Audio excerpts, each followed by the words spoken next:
Good morning to all. My voice is a bit hoarse, so please bear with me. Okay. I thought I was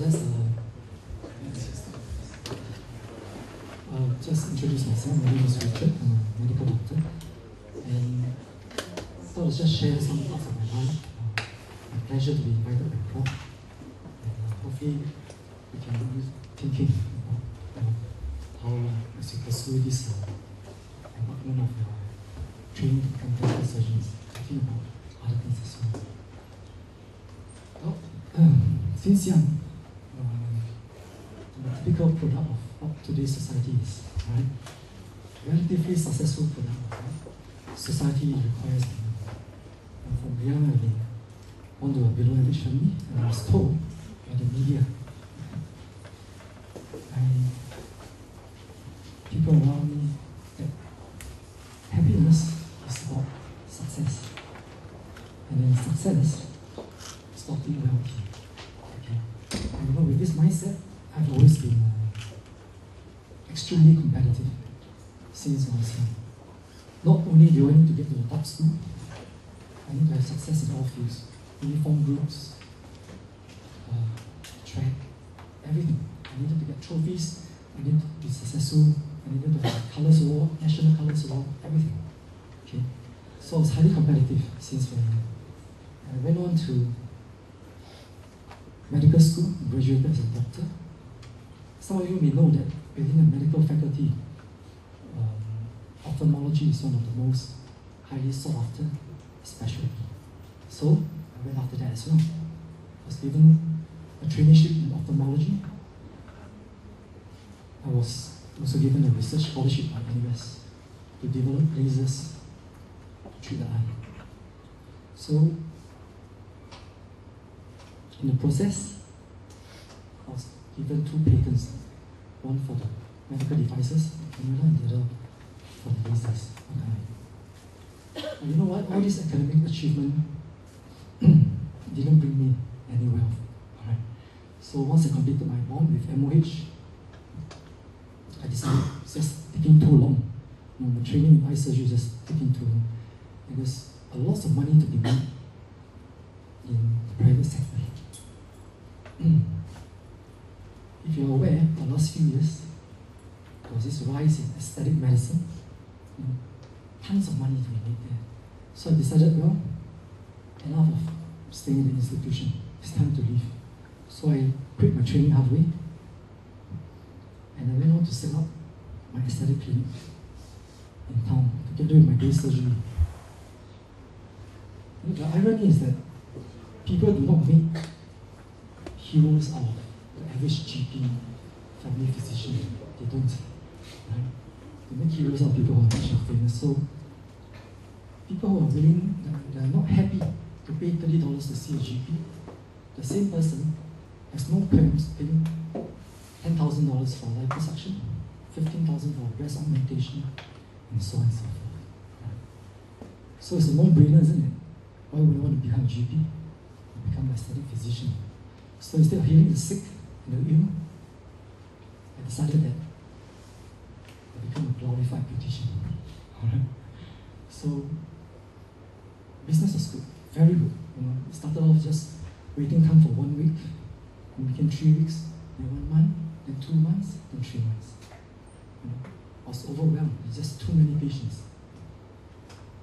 Vanity is a fantastic business. You know, so I employed 1 doctor, I employed the 2nd doctor, the 3rd doctor, the 4th doctor. And you know, within the first year, we were already raking in millions. Right? Just the first year.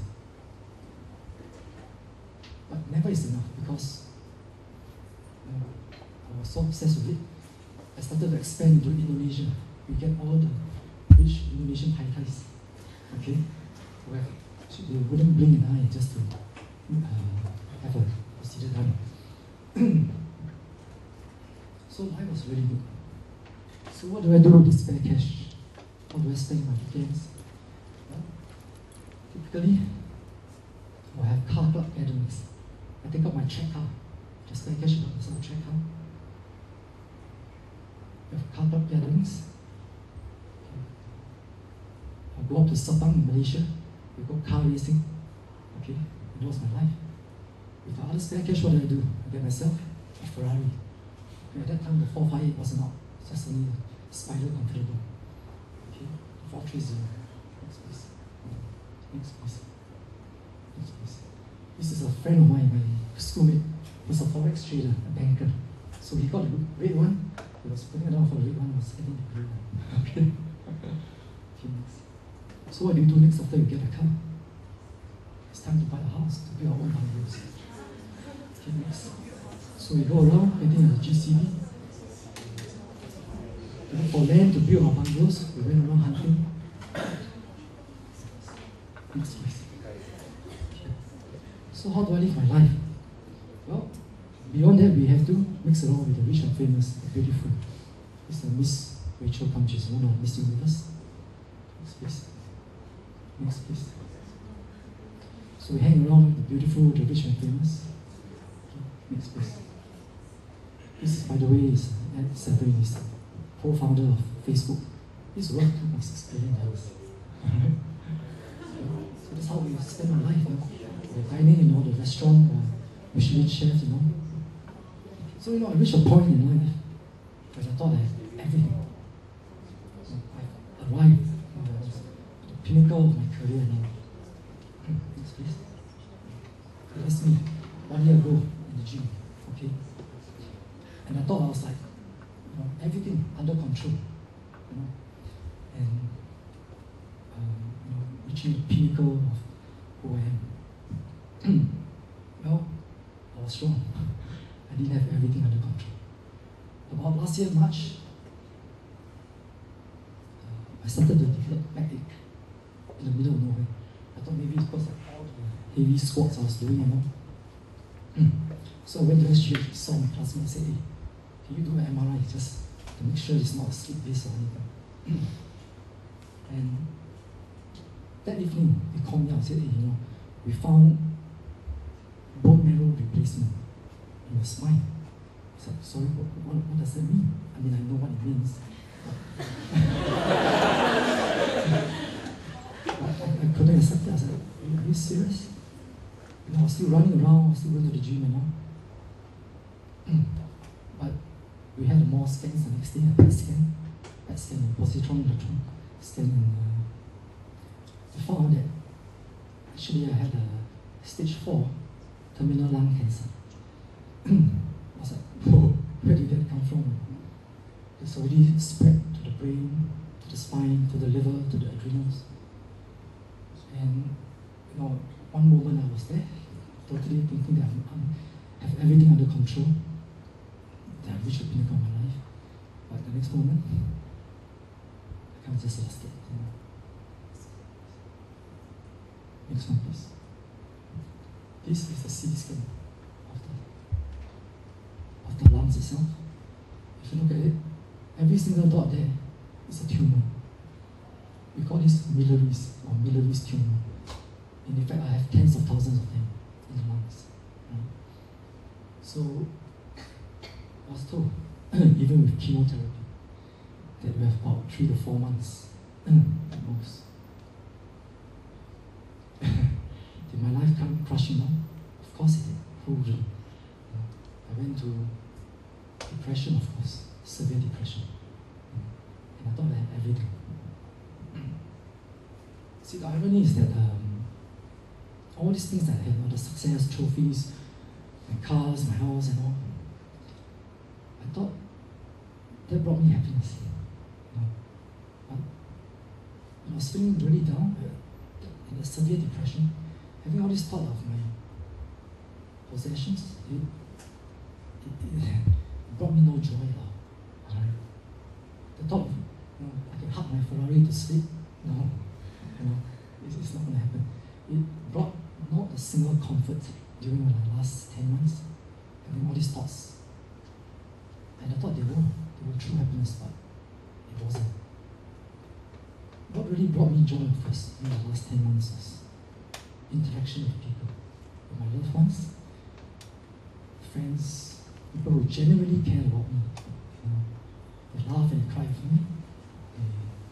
They are able to identify the pain and the suffering that I was going through. That brought joy to me. happiness. Not the objects that I have, not the possessions. And I thought those were supposed to bring me happiness, but it didn't.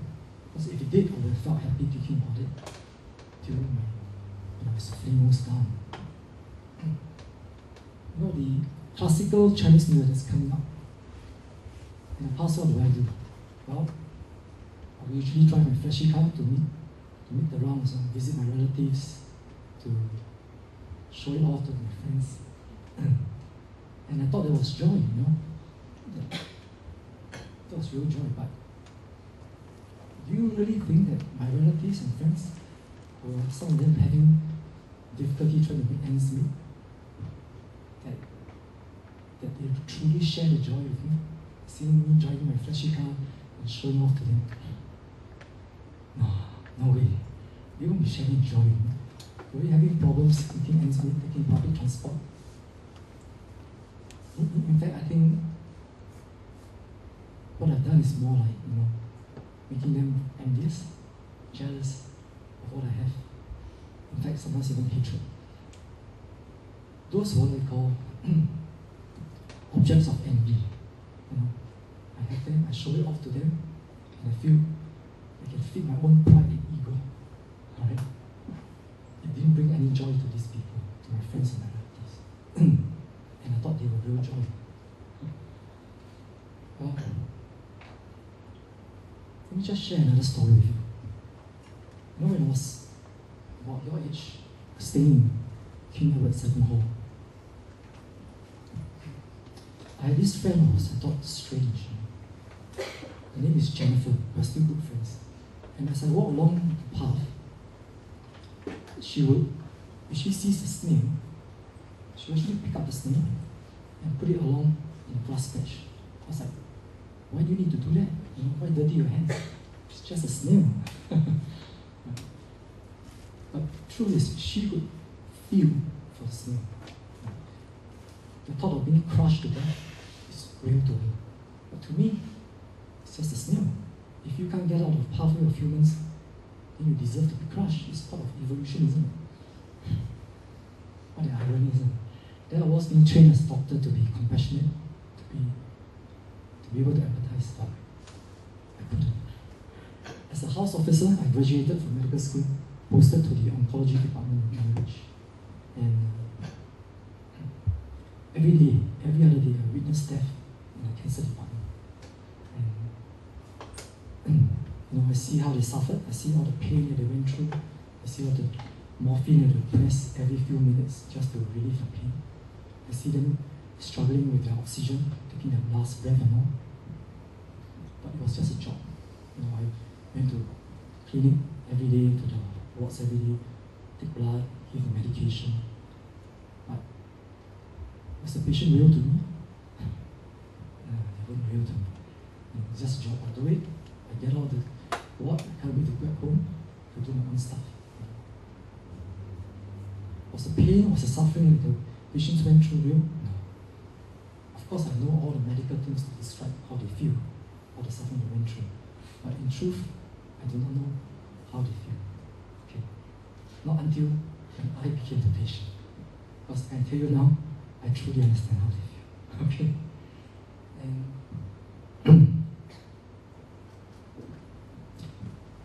if you ask me, would I have been a very different doctor if I were to relive my life again?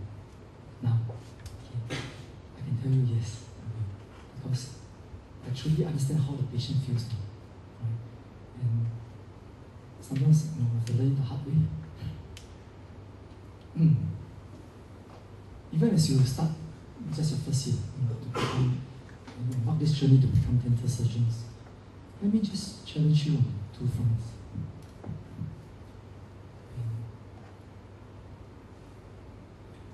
Inevitably, all of you here, when you start to go into private practice, you will start to accumulate wealth. I can guarantee that. Okay? Just doing an implant can bring you thousands of dollars. It's fantastic money. And actually, there's nothing wrong with being successful, with being rich or wealthy. Absolutely nothing wrong. The only trouble is, I think a lot of us, and myself, we couldn't handle it. Why do I say that? Because when I start to accumulate, the more I have, the more I wanted. The more I wanted, the more obsessed I became. And what I showed you earlier on, all I cared was basically to get more possessions to reach the pinnacle of what society determines, or what they want us to be. And I became so obsessed that nothing else really mattered to me. Patience was just a source of income, you know. And I tried to squeeze every single cent out of these patients. A lot of times we forget whom we're supposed to be serving, and we become so lost that we serve nobody else but just ourselves. You know? And that was what happened to me. Whether it's in the medical, the dental fraternity, I can tell you right now, you know, the right practice. Sometimes we just advise patients on treatment that's not indicated. You know, gray areas, and even though it's not necessary, we can't advocate it. We can't lose our moral compass along the way because we just want to serve ourselves. Worse, I can tell you, over the last few years, we badmouth our fellow colleagues, our fellow competitors in the industry. We have no qualms about it. So long as you can put them down, give ourselves an advantage, we do that. Okay.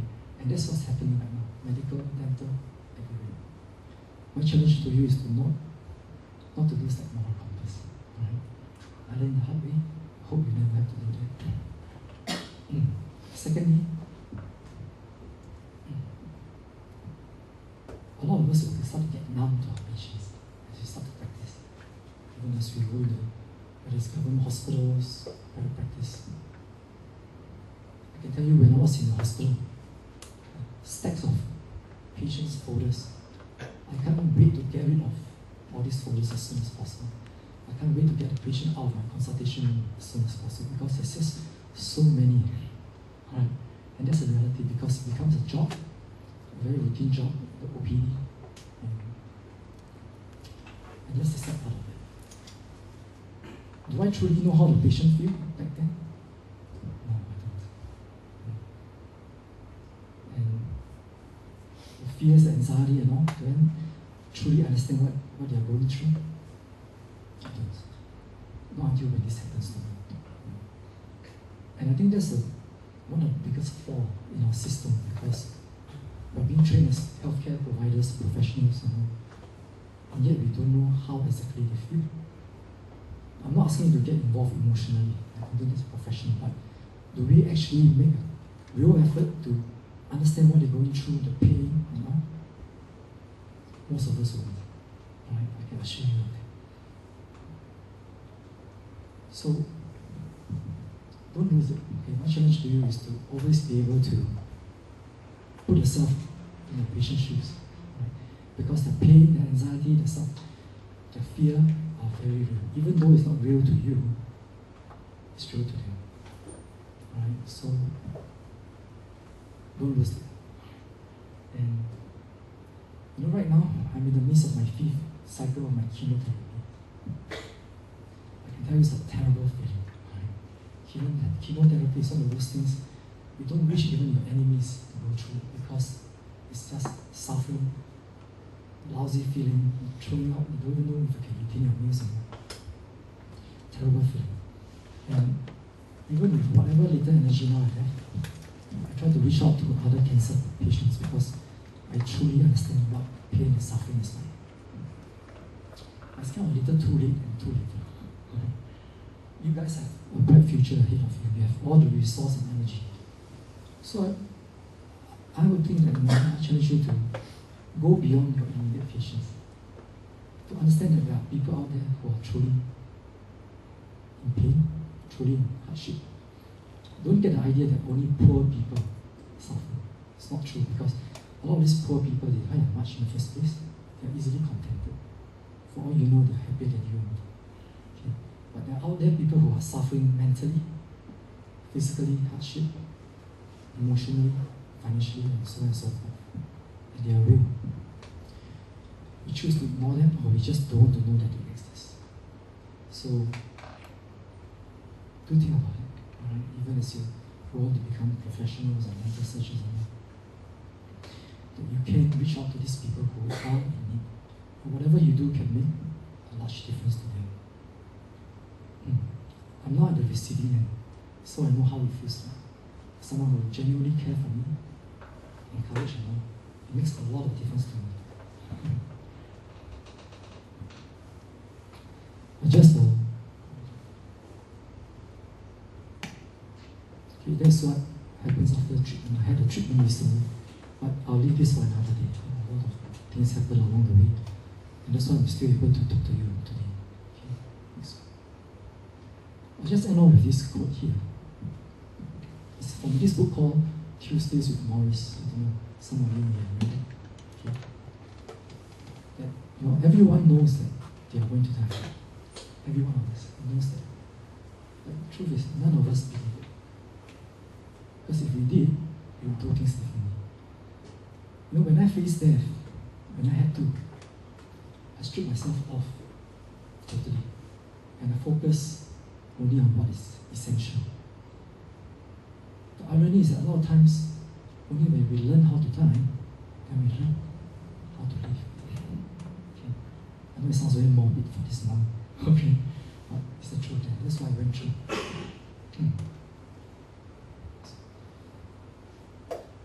Don't let society tell you how to live. Don't let the media tell you what you're supposed to do. Okay, because that's what's happened to me. And I live this life thinking that all these things are going to bring me happiness. Okay. I hope that you will think about it and decide for yourself how you want to live your own life. Okay?